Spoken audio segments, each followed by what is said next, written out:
Let's bring out your host for presenting Pixar. Here he is, John Grant.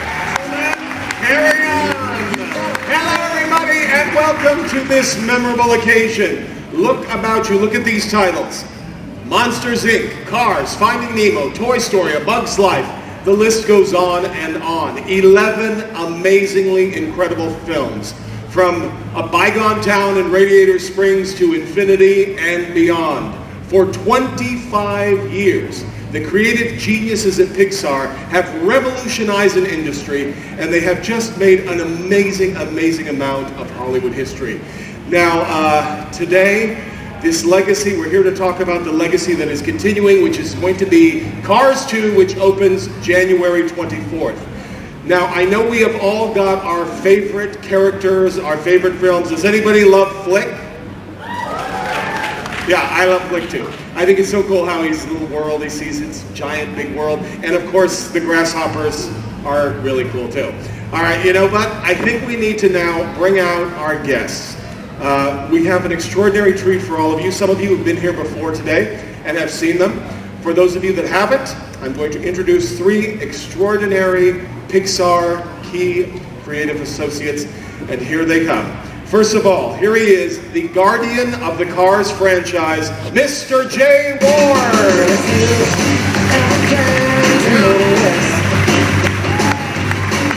And now, please welcome the Academy Award-nominated producer of Up, Jonas Rivera.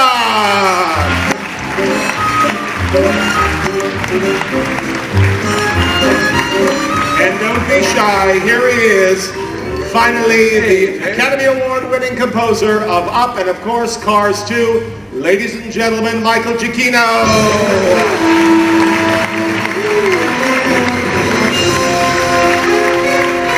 And Michael is banished to the chair. I am banished to the chair.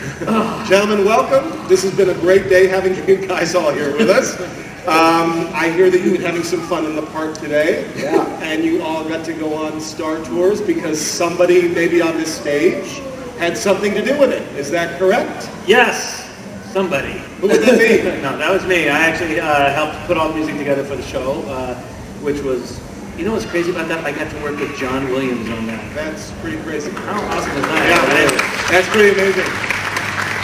John Williams is the greatest, so that was a lot of fun. Now, gentlemen, did you approve of his work? It was fantastic, and it's cool because every time you go back, the experience is different too. That it can be one of 16 different scenarios. 16 million. It's great. It's really It is cool. awesome. Yeah, for those of you that don't know, you probably all do, but they've revamped Star Tours at the studio, and that's what we're talking about, and there's all kinds of different ways you can ride the ride. Now, you guys are being very polite. Look at the three of you, because they're kind of like the Three Stooges backstage, but out here they're very polite. Okay, so let's start at the beginning. Let's hear a little bit about, for those of you that haven't been here, how you guys got your start. Okay, I'll start first and go this way. I started in animation. The funny thing is I was roommates in college with Jerome Rampt, who is an amazing sculptor at Pixar. His older brother was Joe Rampt, who passed away unfortunately, but Joe Rampt is really one of the iconic people of Pixar. His younger brother is Jerome, and we were roommates in art school. After school, I went on and worked on all these various things, and Jerome just said, "You would love it here. You got to come check this place out."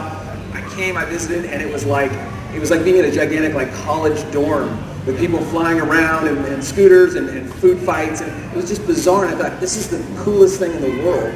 And I basically said, look, I'll do whatever. I just want to be here. And that was 12 years ago. And actually, Jonas was one of my first managers on Monsters, Inc. Funny how he laughs when he says that. Yeah, it was good. We had a really good time. Yeah, I mean, I came in the last year of production on Toy Story. It was 94, and I was a film student at San Francisco State, and I had heard about Pixar. I knew about the short films, but didn't know anything about Toy Story. And I literally cold called Pixar. In those days, there was only 100 people, and I asked if they needed help, which it turned out they did.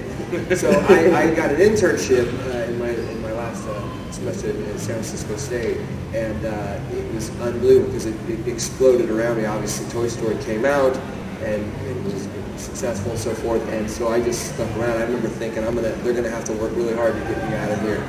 and they have worked really hard, and they failed. They're still So- trying. Still working. So I was really lucky, and I came in and I was on the production track and worked in various films from Monsters Inc. running the art department, Cars, and Toy Story 2, and then ended up producing Up. So I came into the production side.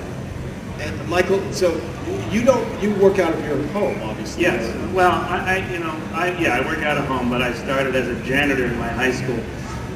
So that was a very difficult job because all the jocks after school I'd clock out and clock in, and I'd be sweeping the halls, doing the janitor thing while all the jocks were there looking at me. And that's kind of where I started. So you get your start in music? Get my start in music sweeping.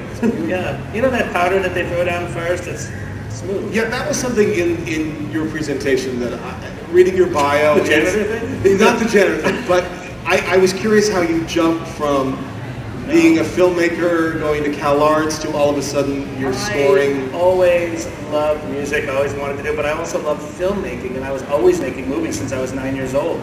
And one of the favorite parts that I loved about that process was actually finding music that fit into those movies that I was making. Yeah. It was really, at those times, you're dealing with tape recorders and record players, and how do you time that out? It was a very kind of a difficult thing to do, but I used to have so much fun going through my dad's record collection and going, oh, this piece of music will work for that moment in my movie, and just trying to piece up. So that's really how that all began. And I didn't even know at the time that I would end up scoring movies, because then it was just about making movies. It wasn't about any one particular aspect of it. I just loved it all.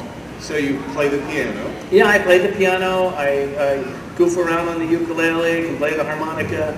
I play a lot. I like to say that I play a lot of instruments badly, but I like to mess around with all of them. And again, just making movies, I think I learned a lot about the process of, and that's why it's so much fun to work with these guys, because then I can actually be a part of that process. It's not like I'm just only know about music, and we can talk to each other about filmmaking, which is really what I do love. So speaking of the process, could you guys sort of walk us through what the process of putting a film like Cars 2 together, what that's like? How does it start? How does that work? What's the process? I can sort of tell a little bit. Jonas can as well. I mean, everything starts with us with a great idea, a great story, right? A premise or something. And every film has almost like a little catchphrase, like Andrew Stan would say for Finding Nemo was the dynamic of father-son, or your kid growing up, or those kind of things. All of them start with a little kernel like that and kind of expand from there. It comes from a director's heart.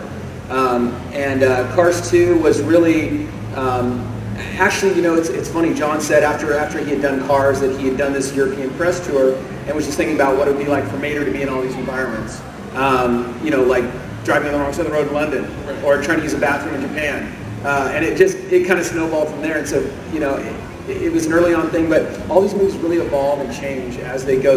What you start out with is never what you end up with. It's so different by the end, but it just gets better along the way. Yeah. I mean, Cars 2 is also, a film like Cars has this great implied world to it. And John Lasseter, who directed both films, loves that expansive world. And there's an implied history to everything that's set up. So when the first film was done, I mean, he immediately started thinking about scenes that we cut from the first film. Yeah. There was a drive-in scene that had a movie with the missile that was in the background that kind of started, landing in other notes and so forth. And so just this organic process that expanded. It made sense to show more of the world. How quickly did they bring you in? I guess I came in about a year before, maybe about a year and a half ago on this project. So they had been working on it for 4 years at that point. And I come in towards the end when the story is getting honed into kind of what it's going to be as a film. I just want to echo something you said, which all starts with like a premise or an idea. What I love about working with Pixar is it's life as it was when you were 10 in many ways, because you were doing things as a kid simply because you thought it would be cool. Wouldn't it be awesome if we built a robot out of trash cans? And literally every idea up there kind of is born in that spirit. It's not about, how can we sell this or what's the release date? It's always about, wouldn't it be cool if? And I always feel like I kind of never left that 10-year-old backyard playground in a way when we're working together. That must be why the films are so successful and they work so well, because of that.